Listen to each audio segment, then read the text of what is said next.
हंसावेले या कबो रोआवेले। आंसू मत गिराओ सनम, दर्द हमें होता है।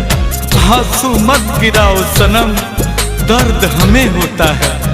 मन तो समझ जाता है लेकिन दिल बहुत रोता है। दोस्त ना तोहार ऊपर वाला सब करावेले, कबो हंसावेले या कबो रोआवेले। गलती